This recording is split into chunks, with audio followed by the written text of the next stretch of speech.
Are you looking for the kind of community where you'll be welcomed right from day one? Look no further, because Hollow Pines is searching for people just like you. I've lived in a lot of neighborhoods, but none of them ever made me feel as welcome as Hollow Pines. Neighbors here introduce themselves. You don't need to seek them out. They know when you've arrived. Hollow Pines has a 0% crime rate, and they mean that in every sense. I lived in a lot of places. Some were okay, some were a little rougher. Some I had to leave in the middle of the night, but Hollow Pines is my kind of place. You know, I used to have real issues with neighbors. People who shone bright lights in my window, keeping me from doing what normal folks do in the middle of the night. Here at Hollow Pines, nobody's even allowed to have any outdoor lighting. There aren't even any street lights. Us residents stopped needing them. Things are quiet here at Hollow Pines.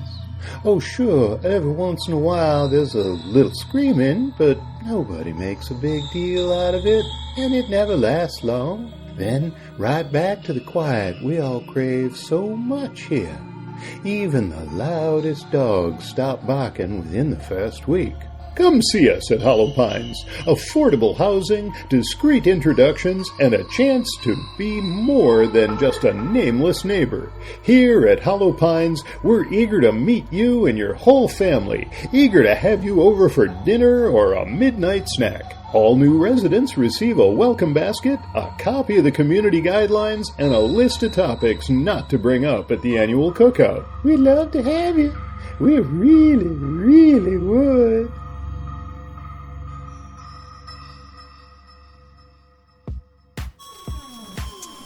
Got a minute or two? We have a way to make it not okay. Welcome to Sinister Minutes. I'm your host, writer and storyteller Kurt Homan. Next to me is the master of macabre musical musings, the maestro of mood, Tim Parker. Together, let us take you on a journey into the dark heart of disturbing. Sinister Minutes. It's not okay.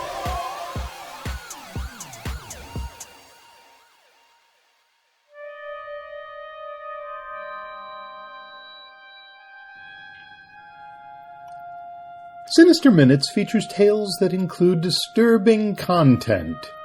That's intentional because, like the podcast itself, the creators here at Sinister Minutes are really not okay.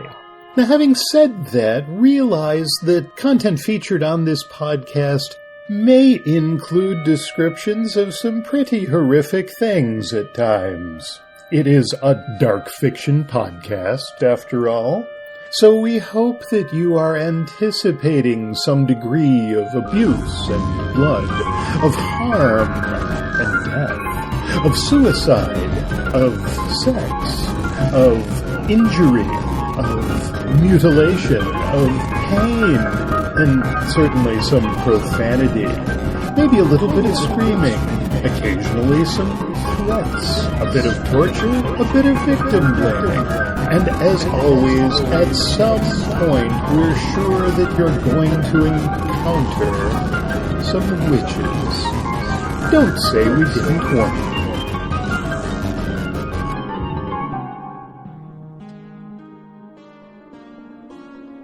Welcome to the final episode of Sinister Minutes.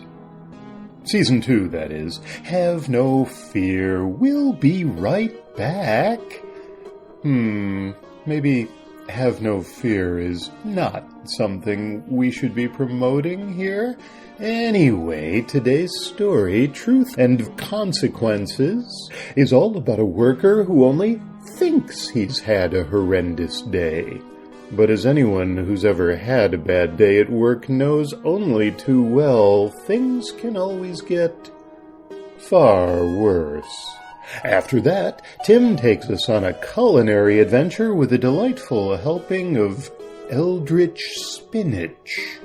Today's guest author, M.N. Wiggins, is an internationally published author, surgeon, professor, and voice actor from the American South whose short stories have appeared on multiple podcasts such as the No Sleep podcast, 13, Creepy, Frightening Tales, and now Sinister Minutes.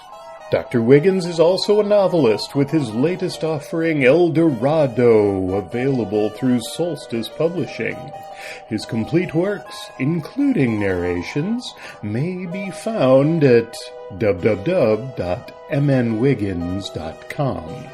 In wrapping up our second season here at Sinister Minutes, we want to tell you how much we appreciate you all for listening, for supporting us, for sharing Sinister Minutes with everyone you know, for hitting like wherever you listen to us, for subscribing, for submitting your stories, for visiting us at sinisterminutes.com. Neither Tim nor I have ever appreciated the working world, so for us, a day like the one described in today's tale is not so far from the realm of possibility. No true hellscape can ever exceed the one that emerges when corporate executives step forth to claim they want us all to feel like family, or that they'll remember us if we just go the extra mile this one time, or even that our hard work will be rewarded. No, the only thing that corporate life ever left either of us feeling was not okay.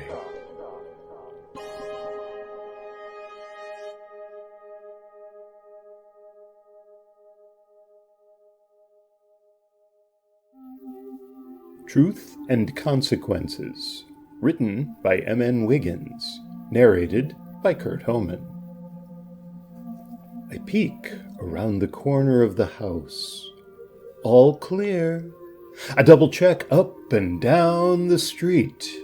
There are no movements or sounds, no birds, dogs, or people. That's nothing new. I haven't seen anything that could be mistaken for alive other than plants since I got here. Wherever here is. I make my play and bolt across the street. I'm hoping the next house I break into will have food. At this point, I'd settle for running water. Any water would do, even if it came out of a toilet. My parched lips are cracking as much as my empty stomach is cramping. They say a man can only live a few days without water. I've gone well beyond that. How long? I can't say. The sun here never moves. There's no morning, evening, or night.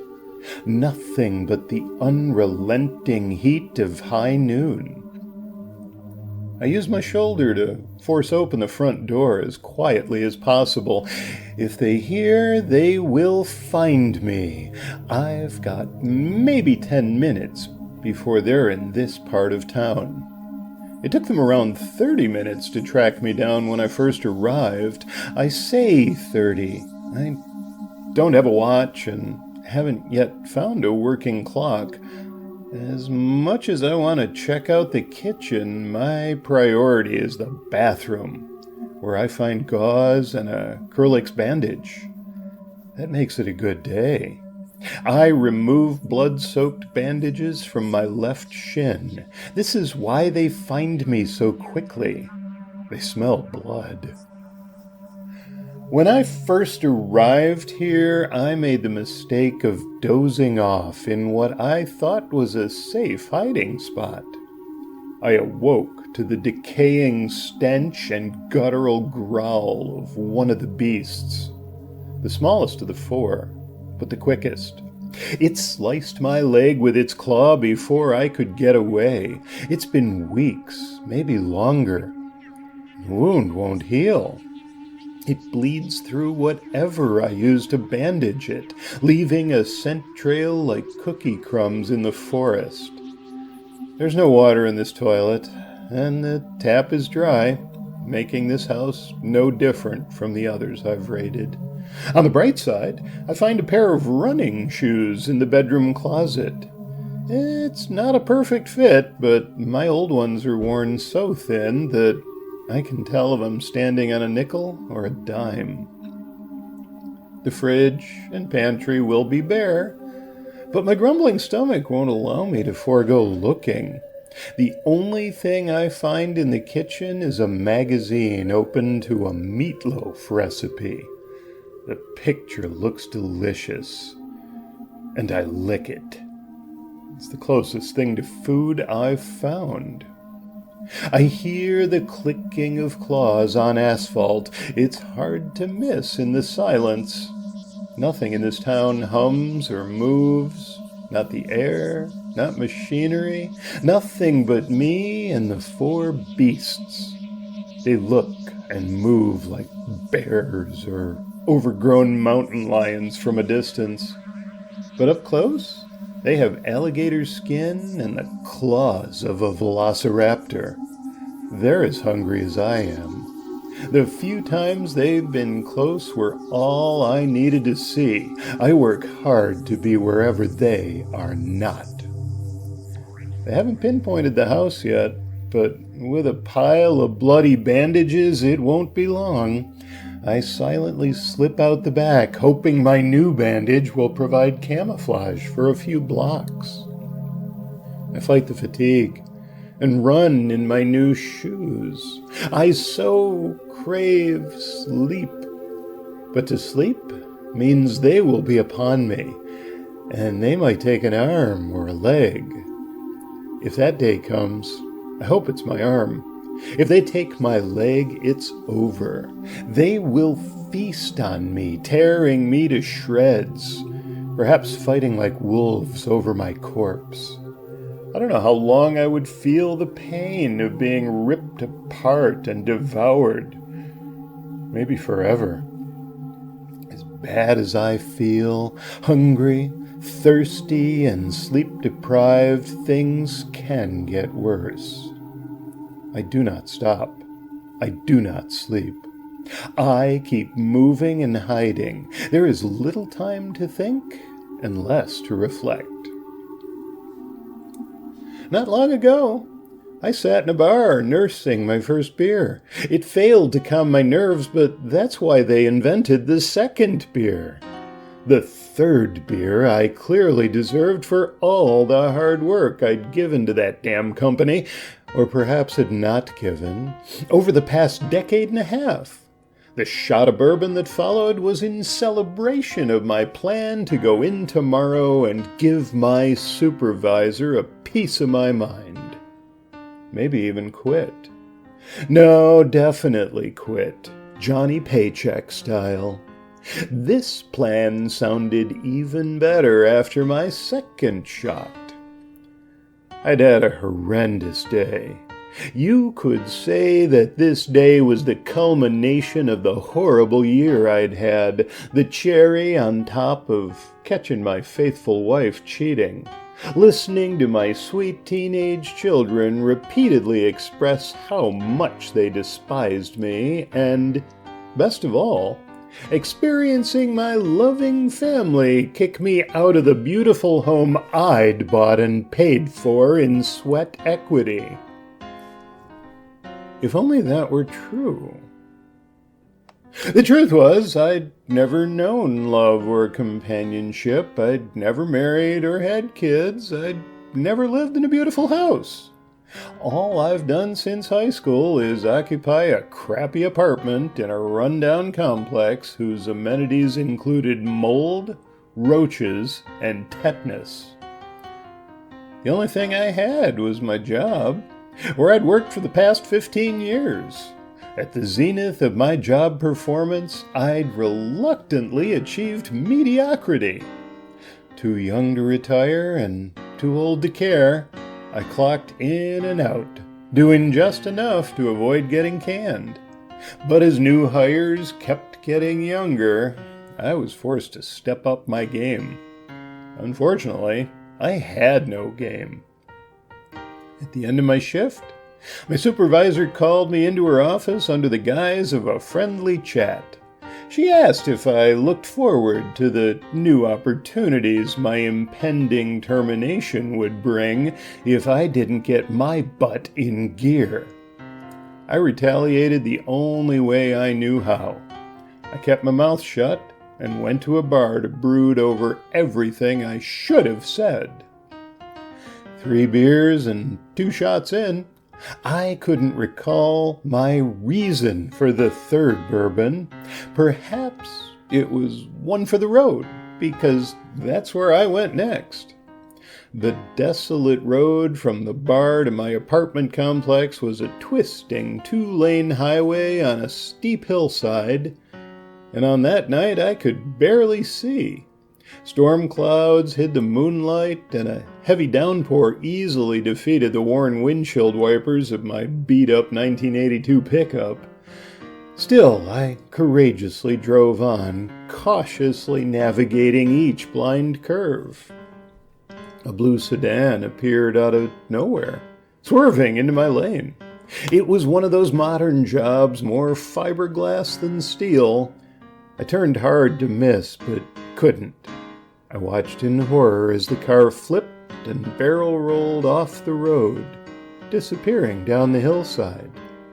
I slammed on my brakes, hopped out, and slid down the hillside toward the car, dialing 911 as I went, but it had slammed into a grove of oak trees, twisting into a fiberglass coffin with a young family of 4, dead on impact. If only that were true. The truth was, the night was clear. The moon was out, and I dozed off while driving the hilltop highway. I plowed into the blue sedan well over in their lane, sending them over the edge and out of sight.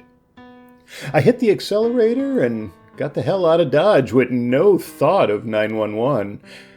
If I stuck around for the police, no amount of peppermint candy in my glove box could cover where I'd been. Even my shirt smelled of the bar's stale beer and cigarettes. In my defense, I'd had a terrible day already, and this unfortunate, unavoidable accident was the last thing I needed. I told myself I'd stop at the first payphone and leave an anonymous tip. When's the last time you've seen a working payphone? Back at my apartment complex, I parked in the far corner and scrubbed blue paint marks off my truck under the cover of darkness. I wrapped a chain around a tree and threw the truck into reverse until the front bumper straightened. I went inside and turned on the news. There was no mention of the accident and nothing online the following day. Why hadn't anyone found them? I thought about going back. I really did. But wasn't that the police's responsibility at this point? Getting personally involved felt like the wrong move. The hillside steepness had obstructed the car's visibility from the road, and it wasn't until the 3rd day that a farmer discovered the family. A horrible hit and run, a cheerful news reporter had said that evening. Police investigation is underway. The story segment lasted the length of a beer commercial, just long enough to give gory details and flash a photo of 2 smiling parents with their young son and daughter at the beach, now 4 corpses in a morgue. I paced my tiny living room. The investigation would likely start at the nearest bar. My bar. I wiped my brow. They'd check the receipts. I'd used my card. They'd know how much I had. I sweated each day, waiting for the police to knock on my door or worse, show up at my job. 3 weeks passed and no one came. That obviously meant I was the prime suspect. The police were busy gathering evidence before hauling me in. They likely had me under surveillance to see if I'd run. The more I looked around, the more I saw undercover officers. The new delivery guy at work. the customer in the same aisle examining a can of beans, and the lady pumping gas next to me. Premium unleaded into a 10-year-old hatchback? Could she be more conspicuous? Still, no men in suits came. A year went by, and then another. My worry of capture faded, but life hadn't gotten any easier. 2 years ago, the news flashed the happy family's picture for only a moment, but long enough to burn into my brain. I saw them each time I closed my eyes. I heard their screams. I woke in a 2 a.m. sweat most nights, wondering if they died upon impact or if the parents had survived a short while, pinned in the car with their dead children and screaming in agony for help that wasn't coming. As bad as it all was, things can always get worse. One night, their screams turned to voices. The young father cussed me for murdering his whole world. The mother wailed over the loss of her babies, telling me stories of what her children would have become had I not slaughtered them. The children's voices were the worst. They came with images, a movie you didn't want to see. The mangled little boy and girl stared at me with big eyes, asking why I hated them so much, why they could no longer find Mommy and Daddy, why they were not allowed to play anymore, and why they would never grow up. Alcohol was the only medicine capable of quieting the voices, and the only calories I consumed. I lost my job. With the last of my savings, I bought a dirty pink and white camper, hitched it to my pickup, and headed deep into the forest. 3 weeks later, a graveside service was held. Scores of my co-workers from over the years gathered to lament the accidental shooting in my camper as I had sat alone, cleaning my pistol. If only that were true. In truth, no one attended except 2 men paid to fill the hole, and a man paid to read a few words over the grave of someone he'd never met. I was lowered 6 feet down in a pine box. And then, I was here, wherever here is. I can hear the 4 beasts, the 2 smaller ones with big eyes running ahead of the others. I've had nothing to drink for the weeks, months, or years I've been here, yet my shirt still smells of stale beer and cigarettes. My pain and fatigue worsen each day. I think of the young family when I can, but this is no place for that. I keep running and hiding, not only to avoid the beasts, but also because I am searching. I know there's a street that leads out of this godforsaken town. I will keep looking, even if it takes an eternity. Because deep down, I know that road leads to another town, just over the horizon, where people will welcome me with food, drink, precious sleep, and protection from the beasts. If only that were true.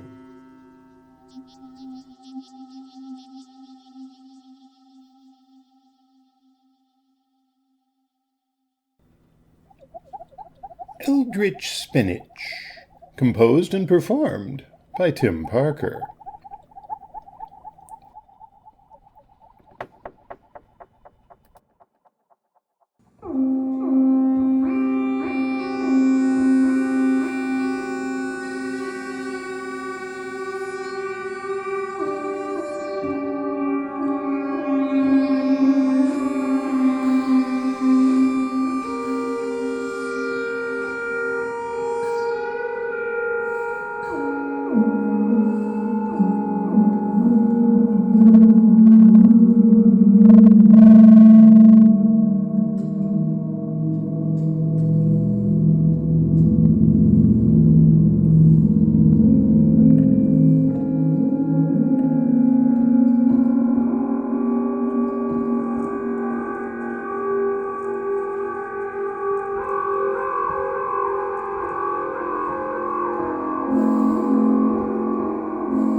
Sinister Minutes is presented by Kurt Homan and Tim Parker.